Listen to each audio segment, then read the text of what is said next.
guys, St. Patrick's Day is right around the corner and my grandma was from Omagh, Ireland, so I've got to start celebrating a little bit early. I'm going to show you guys today how I make my shepherd's pie. I start off with organic ground beef, some beef broth. Now for the beef I use a 93% lean because I don't like too much fat. The mashed potatoes, they're going to have a lot of fat in them.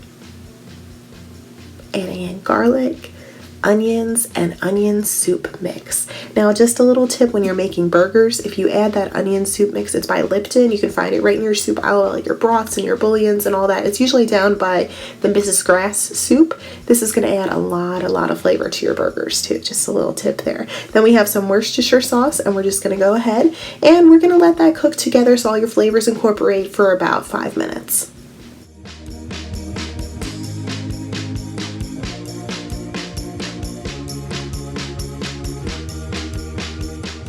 Our beef's done cooking. We're going to add our vegetables on top.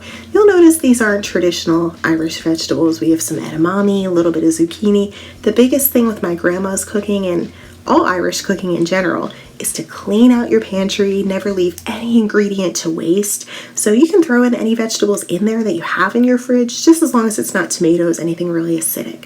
While the vegetables cook, we're going to go ahead and whip up my smashed red potatoes.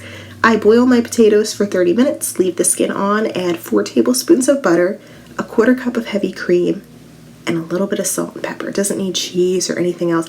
Nice how I put my hand in front of the thing so you guys can't even see the potatoes, but we're just going to go ahead, smash them up until they're nice and smooth. Then our vegetables are done cooking, potatoes are all set, and then you're just going to spread them right on top of your beef and your vegetable mixture.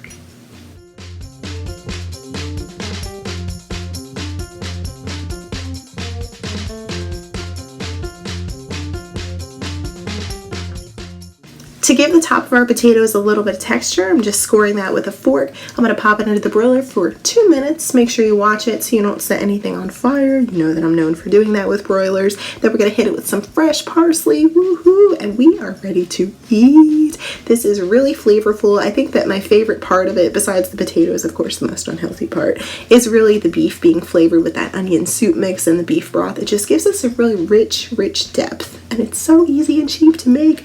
I hope that you guys make this for your family and friends. Let me know what you think, and as always, have a delicious day. I'll see you guys soon.